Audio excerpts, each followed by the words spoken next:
We interrupt this program with the 10 TV breaking news update in the 2024 Ohio primary. The race for the Republican nomination for the U.S. Senate is now called. Just moments ago, the Associated Press calling Bernie Moreno as the projected winner. Here's a look at the election results for the race. So far, 25% of votes are in, and Moreno has 42% of the votes, now 44%, with Dolan in second and LaRose in third.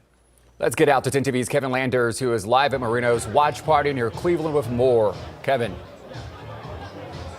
Well, good evening. We're here in Westlake. We're in a festive celebration here. As I step aside, you can see all the people here getting ready to welcome Bernie Moreno here to the stage. We're told he's on his way from his home, which is about 10 minutes from this location, where we expect Moreno will come here and give his victory speech. It's been a tough race. It's been a huge race. CNN was reporting that combined, it was a $40 million political buy across the board between the three candidates, between Bernie Moreno, Frank LaRose, and Matt Dolan. But now Bernie Moreno, the self-funded candidate, who's also got a huge boost from former President Donald Trump. The Trump factor certainly played a big role in this election for Bernie Moreno as he beat Matt Dolan and Frank LaRose. And now the question is, what will Bernie Moreno say in his victory speech? We will bring that to you live when he arrives here in Westlake. Reporting live, Kevin Landers, 10 TV News. All right, Kevin, thanks so much. Let's take a closer look at how Moreno was able to secure this win tonight. 10 TV's political reporter Doug Petcash is live in studio, keeping a close eye on these election results. Doug. That's right, Yolanda and Andrew. We have been keeping a close eye on these all night with our big board here. And you can see, as you guys mentioned, 44.4% of the vote for Bernie Moreno, with the Associated Press projecting him as the winner. Matt Dolan with 35%, Frank LaRose at 20.5%. This map shows you where each of the candidates did the strongest. The orange, these brighter areas here, and the red are for Matt Dolan. The brownish color there is for the Moreno support, and the greens, these four counties, went to Frank LaRose. We can drill down a little bit closer into our specific viewing area, and right now you can see here in Franklin County, as we go, Matt Dolan took 42% of the vote, but it was close with Bernie Moreno just at 40%, very close to him in that area. You have more of the rural areas going towards Bernie Moreno. Let's check on like in Ross County, which is part of our viewing area as well. Bernie Moreno at 40.3% there. Union County also for Bernie Moreno at 43.2%. So you can see this is how it breaks down. Matt Dolan did very well in his home area of Cuyahoga, Lake counties, as well as Geauga County here, as he is pulling in 50% of the vote there, 50.5%. And keep in mind, Bernie Moreno is from that same area, but Matt Dolan did very well there. But it doesn't seem to have mattered tonight because, as we mentioned, Bernie Moreno now up to 45.2% of the vote with just under 400,000 total votes, and that is 33% of precincts reporting at this time. So these numbers are pretty solid as we're going into this election. We're going to come back in just a few minutes with political analysts from the University of Dayton and Ohio State to break this all down and talk about what happened coming up on our live stream on 10 TV Plus in about 5 minutes or so. Andrew, Yolanda? All right. Thank you, Doug. Meanwhile, the presidential race has also been called. On the Republican ballot, former President Donald Trump is the projected winner. And President Joe Biden is the projected Democratic winner in Ohio. Now, as those results continue to come in, our newsroom is going to continue to follow the election results closely. You can watch our real-time look at results and in-depth analysis starting in just a few minutes at 9 on 10 TV Plus. You can also see updated numbers on our website right now at 10tv.com. We'll send you right now back to that regularly scheduled programming.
And welcome everyone to our special primary election night coverage on 10 TV Plus. Over the next half hour or so, we'll be bringing you the latest results as well as analysis. I'm Doug Petcash. I'm joined today by University of Dayton political science professor Chris Devine, as well as Ohio State University political science professor emeritus Paul Beck. Thank you both for being here again today, just like you were back in November.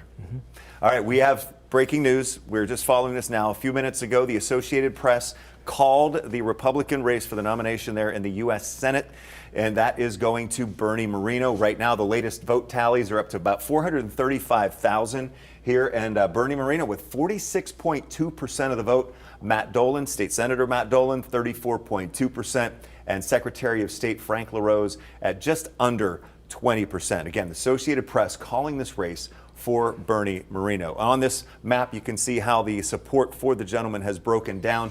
Today, the orange or red color here is the areas of support for Matt Dolan, counties that he is ahead. The brown areas are Bernie Moreno supported areas, and the green down here in southern Ohio along the river, Frank LaRose territory. All right, let's bring in our analysts right now to talk about what happened tonight. Again, we're talking with Chris Devine from the University of Dayton and Paul Beck from the Ohio State University.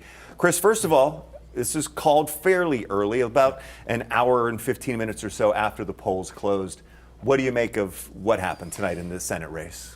Doug, I think it's a little surprising that's being called so early. I mean, we were seeing some of the early numbers shape up being awfully close.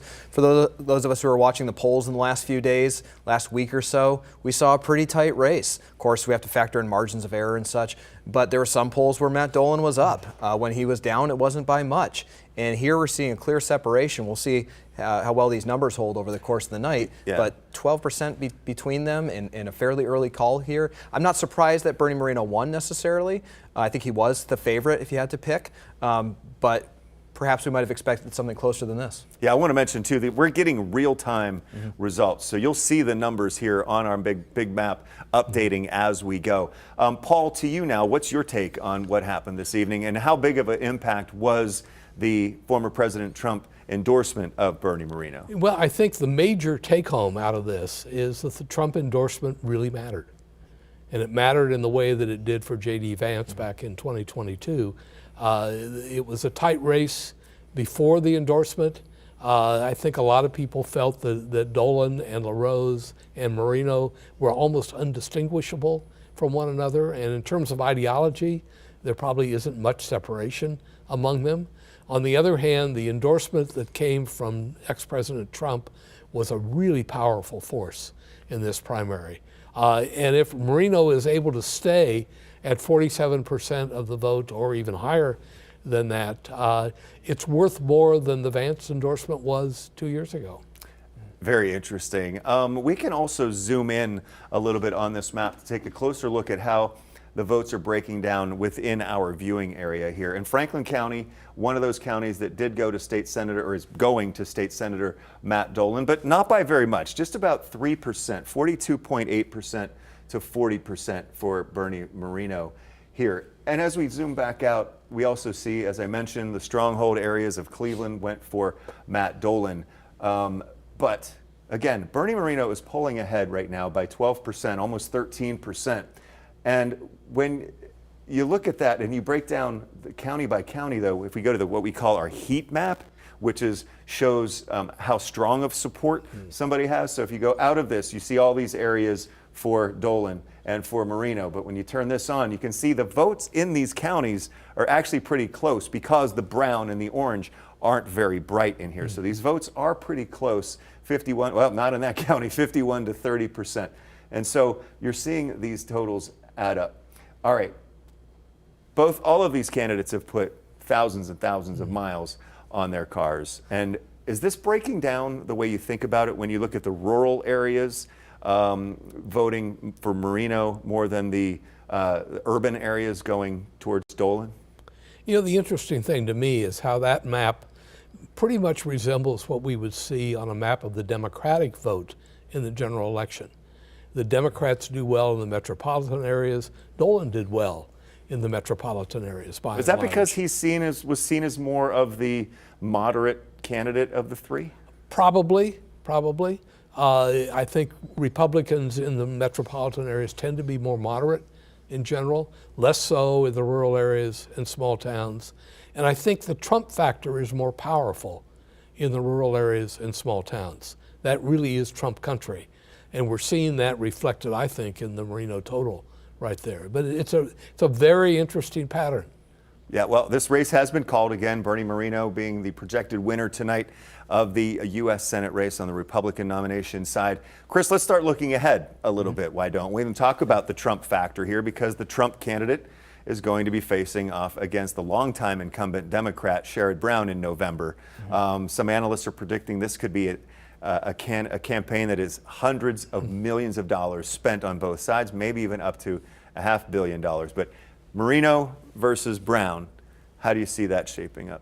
You know, Doug, we're used to seeing these high-profile presidential races in the state of Ohio where a lot of money is being spent. We're probably not going to see that this year. It seems pretty clear that Ohio is likely to go for Donald Trump by something like the same margin it did for the last two times around. And if we look at the last time, it was well, that was by county, so let's go to totals. It was by 8%. Which is basically what it was in 2016 as well. That's been very consistent. And so I don't think we're going to have a very competitive presidential race in this state, but we are absolutely going to have a competitive Senate race. And it's a very important one because this could control or could determine control of the United States Senate. Democrats have a razor-thin majority right now. It just happens to be the way the 1/3 of the Senate seats that are up this year tend to include a number of them that where Democrats are vulnerable or where the race is basically already over, like in West Virginia. Clearly, seats going to get flipped for Republicans. Republicans really want to add Ohio to that list. It'll be other ones like Montana as well that are in the mix, but Ohio is going to be one of the top targets for Republicans. And as optimistic as Republicans are about it, you know, Democrats have some reason to be hopeful because Sherrod Brown has a track record in the state of defying the odds. At times when Republicans are winning, think of 2018, the last time he won, that was the year that Mike DeWine got into office as governor at the same time. So we've seen this pattern before where Republicans may do well in other races, but not necessarily when running against Sherrod Brown. Is this going to be a continuation of that trend, or is this the year that the Republicans finally defeat Sherrod Brown? Well, the way I hear it too is that it's been more than a decade since a Republican has lost a statewide race other than Republicans running against Sherrod Brown. That's right. And how do you see this now shaping up with the Trump-backed candidate going up against the longtime incumbent, 18 years in the Senate for Sherrod Brown? Well, Moreno is the Republican nominee that I think the Democrats were hoping for. And indeed, they spent some money, several $1 million, trying to pump up the Moreno candidacy. This was Democratic money doing this. Why do you think that is? Well, I think they thought Moreno was a weaker candidate statewide against Brown. Now, they may be wrong. They've been wrong in the past on these assumptions. But they were kind of picking who they would like to run against if Brown was going to be the nominee, obviously. But they were picking among the Republicans. They thought Dolan would be a challenge. And they thought early on that LaRose would be a challenge, although he faded over the course of the campaign. And so they were really hoping when they saw this Dolan surge in the polls that wasn't realistic. And if these results indeed predict what the outcome is going to be once we have all the votes in, those polls weren't very realistic. And we're going to come back to the Senate race in just a little bit to talk a little bit more about that. But this is a presidential primary, so I do want to put some focus on the presidential race tonight. And no surprise here, former President Trump with 78.2%. And, you know, when the early voting started, former South Carolina governor and UN ambassador Nikki Haley was still in the race. And Republican voters today and in early voting going to the polls, they just defined that there are still 5 candidates on the ballot. Now, on the Republican side, the winner it is a winner-take-all situation. So Donald Trump, I believe it's 79 delegates on the Republican side, or 74, but he'll take all of those with his win. But is it surprising at all that Nikki Haley did get nearly 16%? Well, I think it shows you that there are some Republicans, or at least Republican voters in this particular primary, and others, who are not satisfied with Donald Trump. Now, it's not a huge number, but if he loses those voters in the general election, that could really matter in the outcome. If he loses them to people sitting at home and not voting, it may not matter a whole heck of a lot. If he loses them to Biden, it could well be something that would be very important in the general election.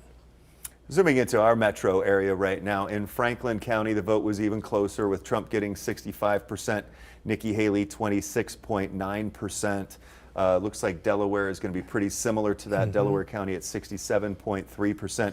The other counties, the darker green counties, that is, the heavier Trump support in those areas. Let's get back out to the main map here as we look. Now, Chris, what do you think about that? Any surprises that you're seeing in these votes? And before we get to that, let's see how Vivek did today. Vivek Ramaswamy, 1.1% of the vote with 416,000 votes behind Donald Trump, but he is a Columbus resident here. So, but looking at the overall picture, any surprises in terms of Nikki Haley's support or other matters? You know what my surprise is? I can't get over this as I look at the map.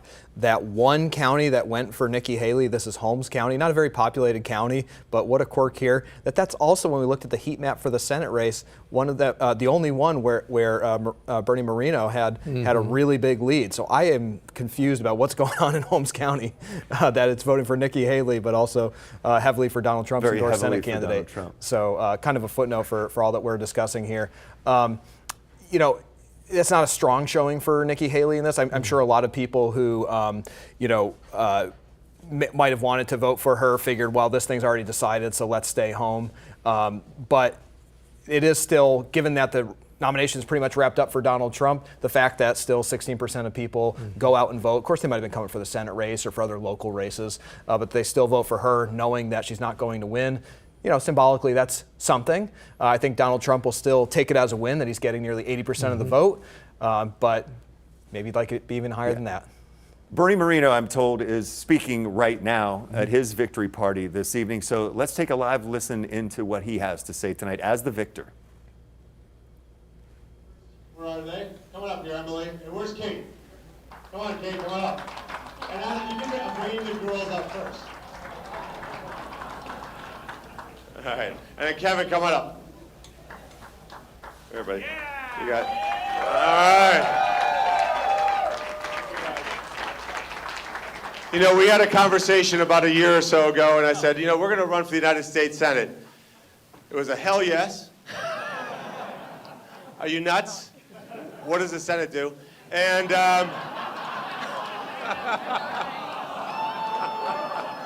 she's an artist. She's an artist. And then Kevin's like, why would you do that? That sounds stupid. But here we are. This is, for me, a family venture. This is for my kids and grandkids and your kids and grandkids. This is what it's all about. So thank you, guys. Thank you. Thank you. Thank you. So I also want to thank, we have an incredible team that was able to get us across the finish line. I said a year ago the most important thing that I'll do is picking my team. And then the second most important thing I'll do is listening to my team. They pointed out the second one all the time. So I want to just acknowledge Colton, our political director. Great job, Colton. Reagan, our comms director. David DeStefano, our campaign manager. Susan and Abby, who probably called all of you many times. Where's Jane? Jane over there. It came on as an early intern. Thank you, Jane. And then where's Robbie? Robbie. There you go, Robbie. I also want to thank the team over Chris Grant's team, and of course the great Andy Sarabian, who I actually say to you, Andy Sarabian is actually an AI bot that's plugged into Massachusetts somewhere. But Andy, if you're listening, thank you so much for everything. I also want to thank President Trump. I just got off the phone with President Trump.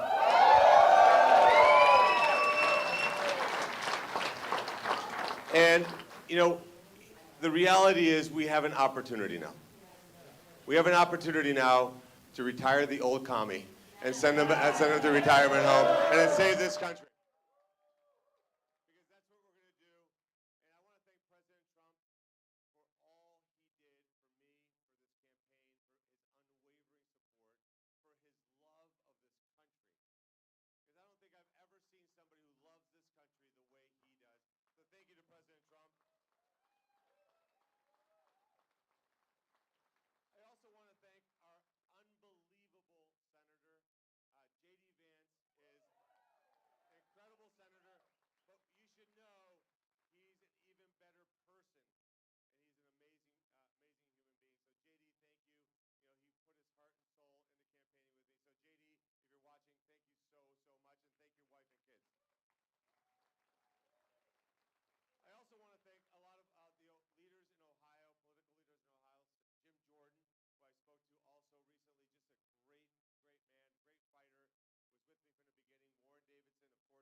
me very graciously. And I think what we have to do now is, as a fully united party, understand we have one mission, which is to get rid of Sherrod Brown. And by getting rid of Sherrod Brown, we're going to get back to the United States Senate. And then by getting back to the United States Senate, we're going to put this country back on track. Right? I also want to thank Frank LaRose for the service that he gave to our country. You know, as a Green Beret, sacrifices for our country, and our country's better off as a result of the service that Frank has given to this nation. So thank you to Frank LaRose as well for running a good race. Now, let's talk about Sherrod Brown now. Isn't it great? We got to talk Sherrod Brown now. That's great, right? Now, you know, when I was a kid from South America and my family came over. By the way, I completely forgot. My God, I'm a terrible person. Jeez, my siblings. Come on, all of you guys, come up here. Come up here for a second. Come on up here. And the in-laws can come up too. Come up here. Look at that. See, I told you we were high-performing Catholics. Look at all these people. All right, so this is so 6 boys and a girl. They all live in different parts of the world, but you guys all came here today to be with me. Thank you so much, guys. Really appreciate it. Thank you. Thank you. Listening into Bernie Moreno's acceptance speech, if you will, of the Republican nomination, his victory speech tonight from his location not far from Cleveland, where he has really pulled away with this victory right now. 0.1% with nearly 600,000 votes counted.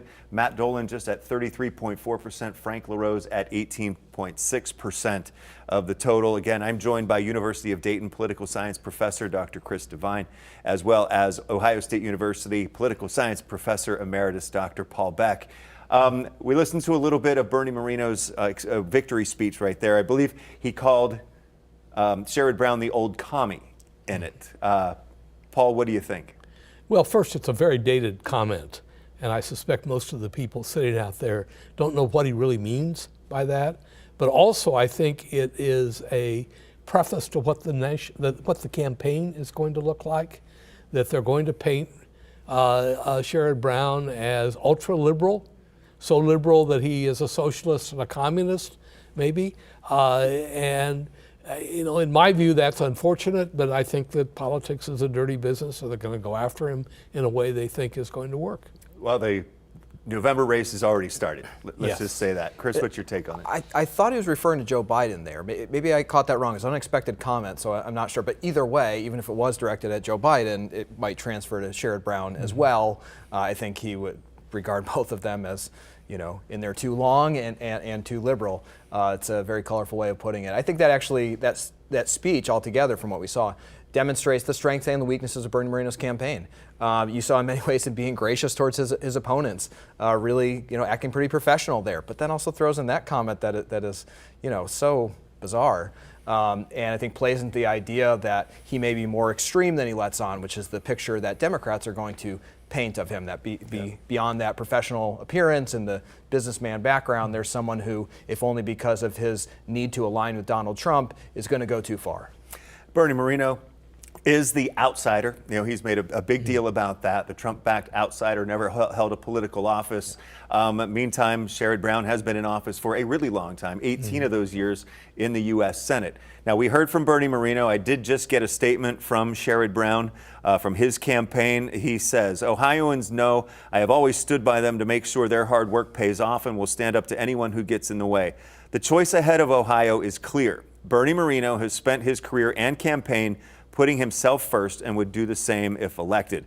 Elections come down to whose side you're on, and I will always work for Ohio. From standing up to special interests taking advantage of Ohio workers and corporations, raising costs for families, to making sure our veterans get the health care they earned. That statement coming from the campaign of Sherrod Brown this evening about his now opponent. Paul, anything surprising in Senator Brown's statement? He has always, you know, focused on fighting for Ohio workers. You hear that a lot from him. I think no surprise there. What we're hearing is what the themes are going to be in the general election campaign, both from Sherrod Brown and from Bernie Moreno as well. Chris? Yeah, I'm thinking back on past campaigns with Sherrod Brown. If we try to anticipate what this one's going to be like, I've done some research recently on some of Sherrod Brown's past campaigns, and one thing that stuck out to me is how he's so on message. Every election, he's basically saying the same thing, presenting himself in the same way. Gives us some sense of what he's going to say in this race. As we were just talking about, focusing on workers in particular, he'll describe himself as a progressive populist, someone who's fighting for the people while still being on the political left and trying to create some distinctions there that Ohio, which is trending Republican, might not usually buy into, but they see him a little differently. And I think he's going to go after his opponent here, as we're seeing in that statement. I mean, look, in the past, he's run against, in these Senate races, Mike DeWine, Josh Mandel, Jim Renacci. Those are three pretty different characters, and yet he's stayed consistent in his messaging on those. He's been successful in those races. I think it gives us some preview of how he's going to run this race. The other thing I think he's going to try to do is tie him quite a bit, Bernie Moreno, quite a bit to Donald Trump. In fact, I'm thinking as you're reading that statement, a lot of those words almost sounded like it could be Sherrod Brown talking about what he thinks of Donald Trump, not just Bernie Moreno. What do you think the big issues are going to be in this poll? I've heard that one of them is going to be the abortion and access to reproductive health care. Yes. Well, surely that. The economy will be a big issue, as it often is. The issue that may emerge, although it'll be interesting to see how it emerges, is immigration and the border. Moreno, I think, will be very critical of Biden policy on the border. On the other hand, he comes from a family who are immigrants. It'll be interesting to see how that plays out over time. I don't see Sherrod Brown's campaign attacking him on that, but it may not be Sherrod Brown's campaign that would do the attacking on that. There'll be political action committees that may also kind of unleash their fire on Moreno in that sense. Moreno's talking about, people only get one shot at asylum, and if they come across the border without trying to get asylum from a different country, then they've broken that, they get sent back, and they lose their right to that, because he says, he did come here with his family from Colombia. He became a citizen at 18. He talks about doing it the right way, and that's the way other people should do it. Not that they shouldn't have that opportunity, just do it the right way. But border security is going to be huge. We saw the bipartisan plan that looked like it was going to go through fall apart. So, how that issue is going to go forward as well. If anything will be solved now that we're going to be in the heart of the November general There'll be election. no activity on the border and trying to craft a policy that would satisfy both Republicans and Democrats. The other thing I wanted to raise, and we haven't really talked about this, is turnout. And turnout in this primary, I suspect, was pretty low compared to previous primaries. And it's interesting if you think about, okay, who doesn't vote in a primary, who could vote? What does that say about what's going to happen in the general election itself? And until we really see the numbers and can analyze the numbers, Chris and me and people like us, we're not going to know the answer to that. But if this turns out to be a low turnout primary, because there really weren't contests at the presidential level, either on the Republican or the Democratic side, that could send a signal for the fall as well, which may mean low turnout in the fall. But if the turnout differential favors one party over another, that really could matter. Okay. Right now, we heard Bernie Moreno speak graciously of his opponents, and we're going to hear from one of those opponents right now, Matt Dolan, who is apparently coming in second place this evening. Let's take a listen to that.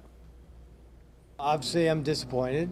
I've reached out to Bernie Moreno and wished him congratulations and said, go beat Sherrod Brown. Why do you think the results came in the way they did today?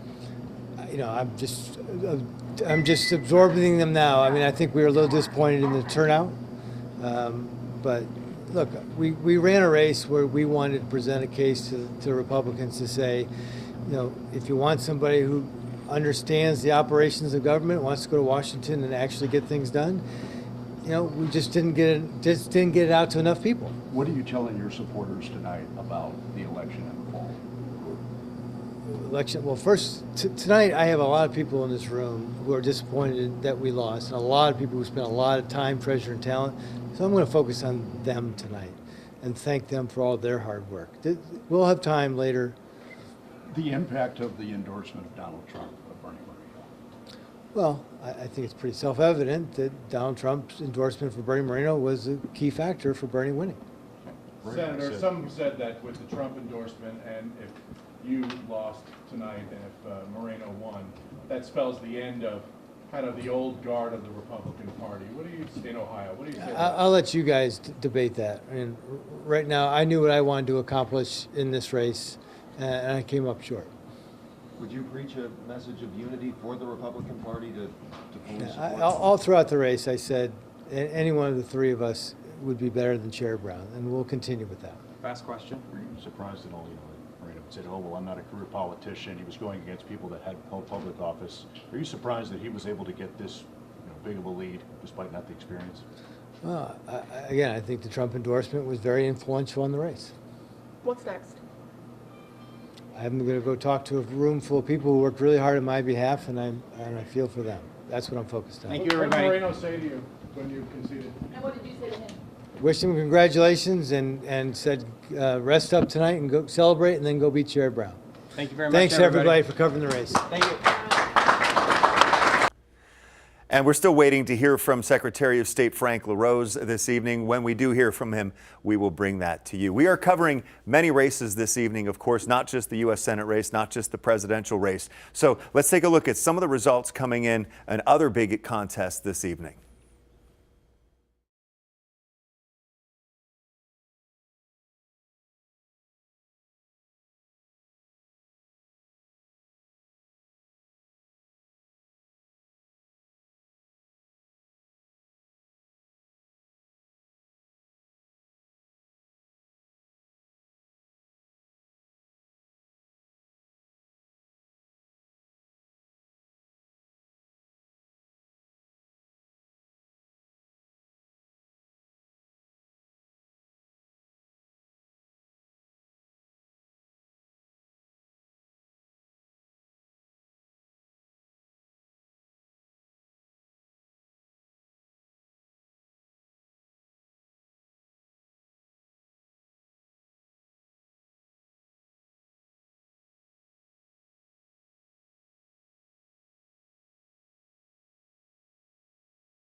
All right, there you have some of the other races we are covering, and one of those being Congressional District 2 in the U.S. House, which has been interesting. It's for the opening being left by Representative Brad Wenstrup, who is retiring at the end of this year from Congress. He's been in office since 2012, I believe. He's been in there 5 or 6 terms. And so what's been interesting, too, is that on the Republican side of this race, there are 11 candidates. Chris, do you recall any races, particularly of this magnitude, a congressional race that had that many candidates in a primary? Well, Doug, it's so rare because usually you see that in this case, like when it's an open seat, because Wenstrup retired. And so a lot of people see an opportunity. They know that once that new member of the House gets in, they're going to be there for almost as long as they want. You know, there's a 90+% reelection rate for House members. I think a lot of people sensed an opportunity. You notice Niraj Antani towards the very bottom of that list, by the way. Very interesting there, state senator.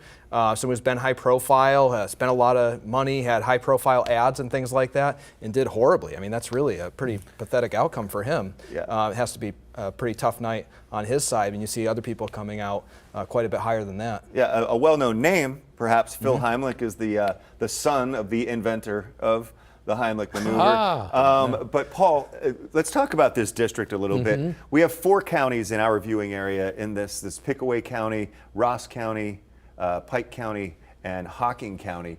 What is the political makeup of this county that runs a lot along the Ohio River just to the east of Cincinnati as well? Well, it's a conservative, pro-Republican county, designed that way in the redistricting efforts. I suspect, though I don't know this for sure, that a major part of the population is in the exurbs of Cincinnati on the eastern side. And maybe David Taylor or Larry Kidd comes from that area, I don't know. But it could well be that there's kind of a home effect, people voting for somebody who is from their county or their part of the state, and that may be why the other candidates didn't do so well in that contest. And let's go through a couple of the other congressional districts that we're following. Congressional District 4, in this area just north of Columbus. It covers the areas also hit by the tornadoes just this past week. I was able to talk with Jim Jordan, who paid a visit to Indian Lake there to support the folks and to see the recovery efforts. He is running unopposed. The I here means incumbent, not independent. He's a Republican, of course. And it looks like he'll be taking on Tammy Wilson, who took 63.7% of the vote. But this district is firmly in Jordan's hands, correct, Chris? Or? Very likely so. You know, he had one of the most gerrymandered districts in the state of Ohio prior to the last redistricting. It got a little more sensible. It doesn't quite reach to the lake now, although there's some spread to it. But I think this is one where Jim Jordan should be expected, to get reelected in this race. We've seen in past few races some Democrats put on high-profile attempts to challenge him and just have not gotten anywhere close. Again, that was with a somewhat different district, so we'll see how it turns out. But I would certainly consider Jim Jordan a heavy favorite.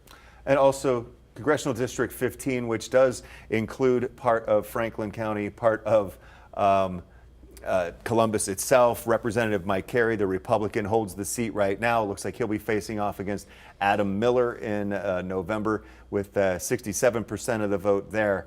Paul, for you, Representative Carey, is this another district that is a safe Republican seat? It was designed that way, and I suspect it will continue that way. It's hard to beat an incumbent, particularly an incumbent in a district that is a one-party district in favor of the incumbent's party. It's interesting that if you look at the vote totals, Mike Carey had no opposition in the primary and yet got 14,000 votes. Miller and Abbott together don't I believe that's the total of those two. Okay. I know it's close to his name, but that's the total of those two. Oh, that's right. Two. He was uncontested. Yeah. Okay. Maybe he got 14,000 write-ins. Who knows? Who knows? Who knows? But I suspect that's going to be a district that is so one-party Republican that Carey doesn't have much worry. Okay. Let's go back now and recap real quickly here.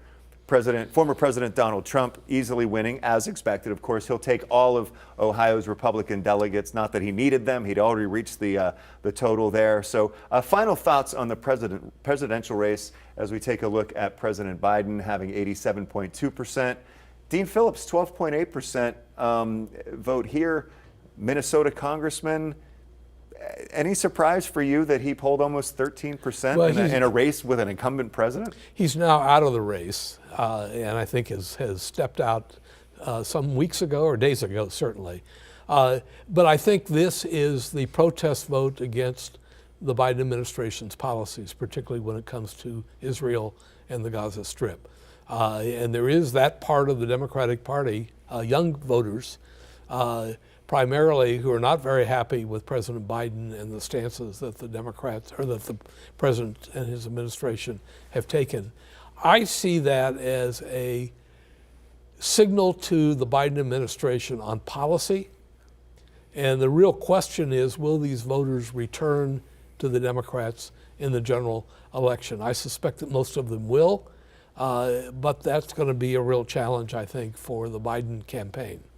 Chris, thoughts on the presidential race as it's setting up now? Yeah, I agree. Paul was just saying, and for this particular result, and I'll just add, if any of our viewers are looking at this and saying, well, where's the uncommitted vote? Well, some states allow for that specifically. Michigan had that on the ballot as an option. Ohio voters know if you voted in the Democratic primary today, that wasn't an option. So basically, Dean Phillips is uncommitted. That's kind of a stand-in for that. Now, people here could get, just issue ballots if they didn't want to. But if they want to vote in the Democratic primary, then those are their choices, right?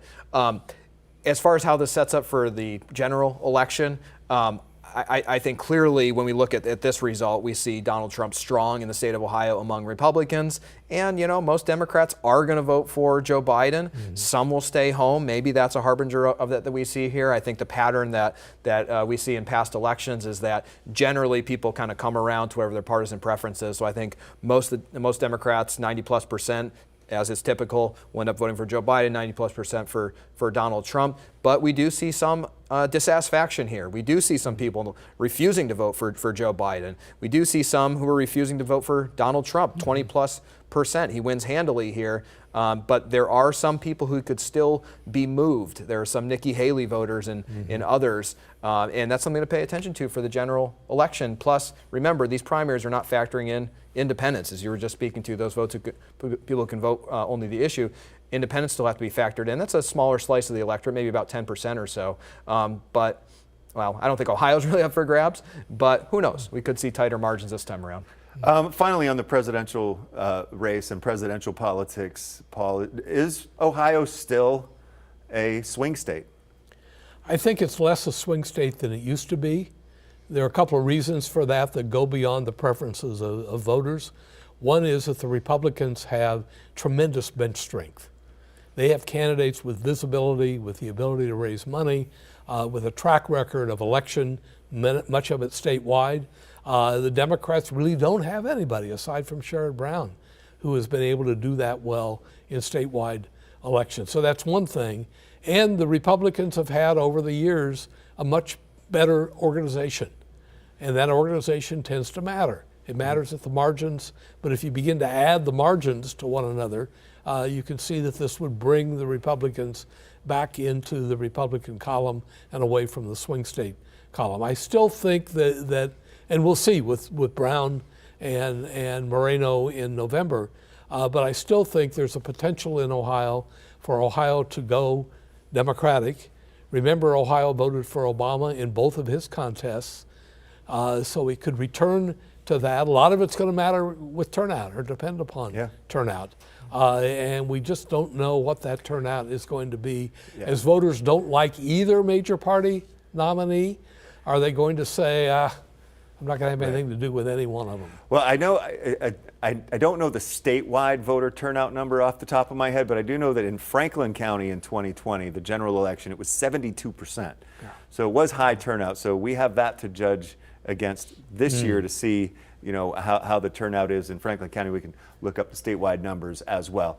Let's go back right now, though, quickly to the major news of the evening, the big race that was really top of ticket since the presidential race had been settled so long ago, with Bernie Moreno now with almost 50% of the vote, to 32% for Matt Dolan and 18% for Frank LaRose. Moreno being declared the Republican nominee for U.S. Senate. He'll face Sherrod Brown in November. Chris, final thoughts on this race before we wrap up this show tonight? Well, look at now, Bernie Moreno is almost at 50%, and he's winning almost every county. Frank LaRose is winning 0 counties at the moment. Matt Dolan 5. We'll see if that continues to shrink. And I'm thinking of something that Paul was just talking about, the bench in Ohio. Think about this, folks. The winner of this Senate primary and potentially the next Senate seat, like J.D. Vance before him, has no political experience. We think traditionally about a bench that folks are going to work their way up through politics, through elected office. That's what impresses voters. Huh? We're seeing that voters are more than open to an outsider, in this case, business people. So as we look ahead to the governor's race in 2026, for example, or other races that might be coming up, it's kind of unpredictable who could emerge. Final thoughts, Paul? And of course, Trump was the classic outsider. And Moreno is, in a way, that's right. He's been, I think, very heavily involved at the top echelon of the Republican Party, though not necessarily as a candidate. And so it's not that he is unknown to the party establishment, he is known to them. The other thing to bear in mind, and Chris touched on this a little bit, is that he is now at 49%. He could top 50% in a three-person race. It's very unusual for a candidate to be able to win with a majority. And so that's to his credit, that Moreno has been able to amass almost a majority, and maybe as it turns out, it will be a majority. Got 65% of precincts reporting right now statewide, and it just ticked up again. He's now within 0.5%. It was just at 49.4, now 49.5%. Gentlemen, thank you so much for your insight this evening, and we're talking to Chris again coming up now on the news at 11. Thank you for watching this special presentation of our primary election coverage here on 10 TV Plus. We have reporters all over the place with the big Senate candidates for Matt Dolan, Bernie Moreno, and Frank LaRose tonight. We also have reporters covering the prosecutor's race here in Franklin County, voter turnout, all sorts of issues. We're keeping an eye on everything for you, and we're getting the latest results on some of the big races. We'll have it all for you coming up in about an hour and 15 minutes or so, right here on the 10 TV News at 11. For Chris Devine, Paul Beck, I'm Doug Petcash. Thanks for watching. We'll see you back here in a little bit for our special election coverage, 10 TV News at 11. Good night.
It's the 2024 Ohio primary, and the Ohio Senate race is now looking toward November. Here are the results, and businessman Bernie Moreno took the win over State Senator Matt Dolan and Secretary of State Frank LaRose. Good evening, and thanks for joining us at 11. I'm Yolanda Harris. And I'm Andrew Kinsey. We have team coverage of the Senate race covering all three campaigns. Let's start right away with 10 TV's Kevin Landers, who is live tonight near Cleveland from the Bernie Moreno's watch party. Kevin. Well, good evening. One of the first things Bernie Moreno did when he took the stand behind me was praise former President Donald Trump for his endorsement. And you have to wonder, if he didn't receive it, would he have received the victory tonight? Moreno, the former Northeast Ohio car salesman who became a millionaire, said he received a call from Senator Matt Dolan congratulating him on the victory, and he thanked Frank LaRose for his service to the country. Moreno then wasted no time going after his next opponent, Democrat Sherrod Brown, who he will face in November. He also made a promise to his supporters if they send him to Washington.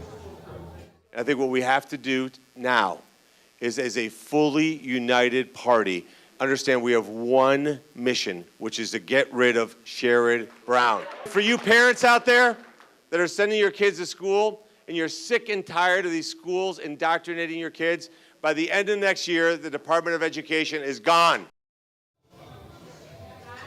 Now, this three-way race for the Republican nomination was a bitterly fought campaign. It was also an expensive one. Supporters for all three candidates spent an estimated $40 million.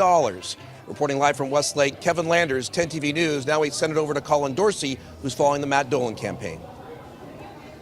Yeah, Kevin, thanks. Tonight certainly wasn't the night that State Senator Matt Dolan had hoped for. He conceded tonight around 9, calling it humbling.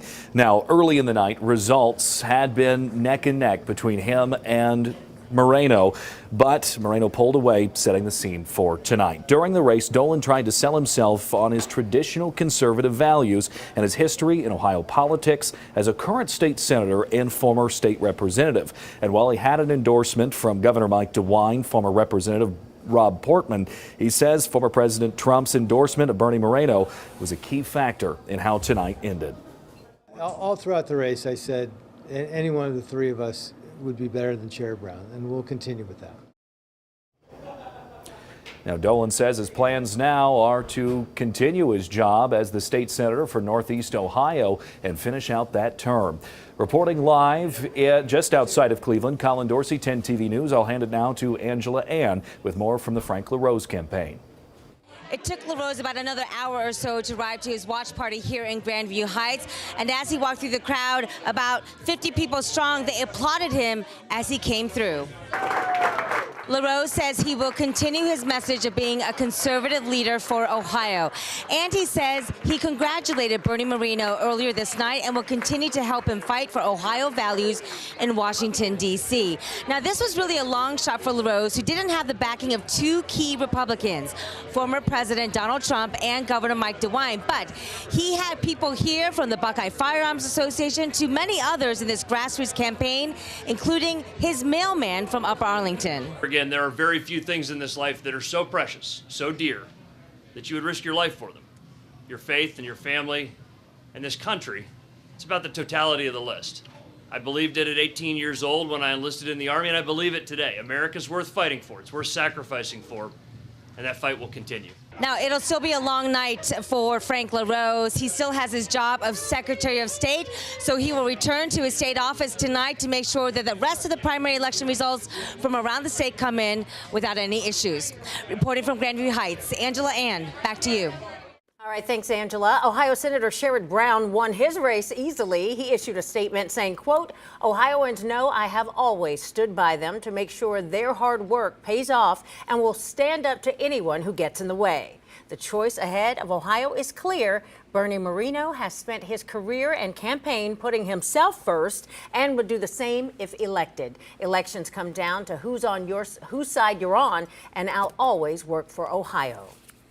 So Bernie Moreno winning the Republican primary here in Ohio is a big win for Donald Trump. Yeah, 10 TV's political reporter Doug Petcash is here to break down how Moreno was able to win the state of Ohio tonight. Doug. Well, I'll tell you what, Yolanda and Andrew, this map really shows what happened here. This is the color supporting Bernie Moreno, who came out with 50.4% of the vote.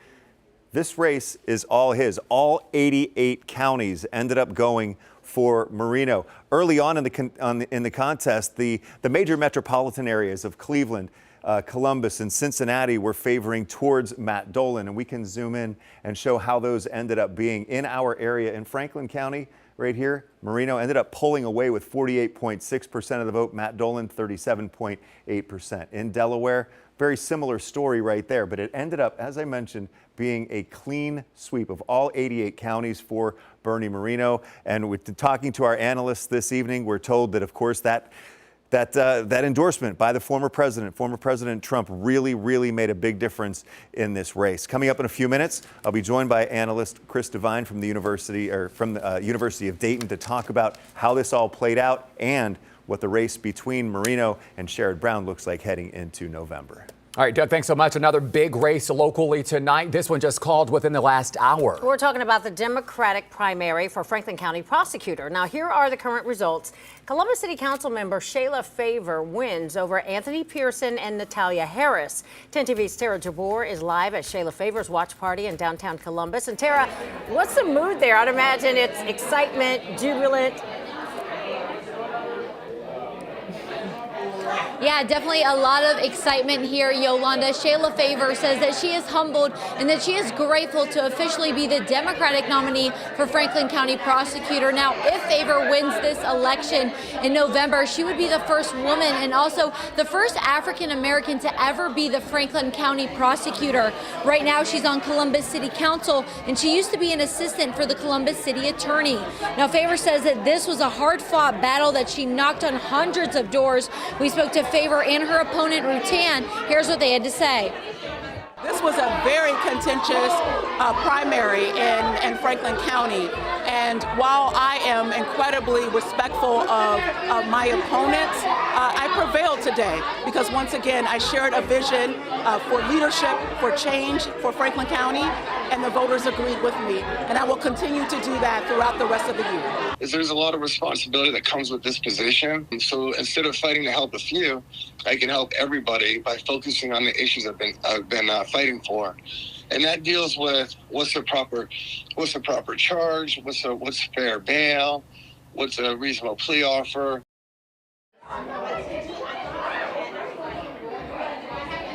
And Favor will be facing Republican John Rutan in the general election in November. Reporting live from downtown Columbus, Tara Jabor, 10 TV News. All right, thank you, Tara.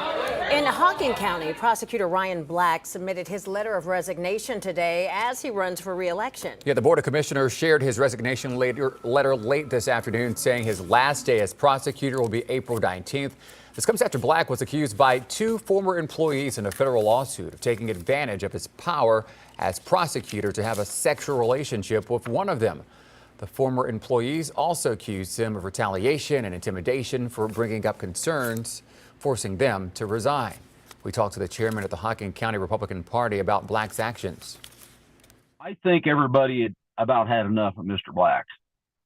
And this filing kind of was a straw that broke the camel's back. Now, Black lost his bid for re-election to Jennifer Graham. In the meantime, someone will be appointed to the prosecutor when Black's resignation becomes official in April. Well, the Hocking County Sheriff race has also been called. Incumbent Republican Lanny North beat Caleb Moritz. And over in Delaware County, the biggest race on the ballot is an issue, the Olentangy school levy. Yeah, this was the big one. Take a look at the vote total here, and you can see it is being voted down tonight. 10 TV's Carly Dion live in Lewis Center with more on what this decision means now for the district. Carly. Olentangy School District leaders were hopeful this levy would pass to cover costs for projected growth in the area over the next 10 years. But now they'll have to come up with a plan B. 12,000 new housing units are expected to be added to the Olentangy School District over the next decade. And the treasurer says every 5 homes adds about 4 students to the school district. This levy would have cost homeowners an additional $150 for every $100,000 in property value a year. The district was planning to use the funding to build 5 new schools to accommodate the 5,000 additional students expected over the next 10 years. Superintendent Todd Meyer explains what this means for the district now that voters opposed the levy. We'll continue to increase class sizes across our district in all of our buildings. We may have to look at how we continue to accommodate the growth, because the growth will continue to come. And one strategy that we use when our buildings are over capacity, we add trailer classrooms outside of the school to accommodate that growth. So we'll definitely have to look at that moving forward. Now, the district tells us they'll be releasing a statement about this decision first thing tomorrow morning. Live in Lewis Center, Carly Dion, 10 TV News. Thank you, Carly. In Franklin County, Norwich Township's fire levy is on track to getting approved with more than 60% of the vote. The levy will cost taxpayers $172 per $100,000 value of their home. That money will be used to increase staffing levels, add a 4th ambulance and a 2nd ladder truck, also to build a 4th fire station. The last time Norwich Township passed a levy was in 2013. Tonight, make sure you download that free 10 TV app so you can see all the results right from your phone.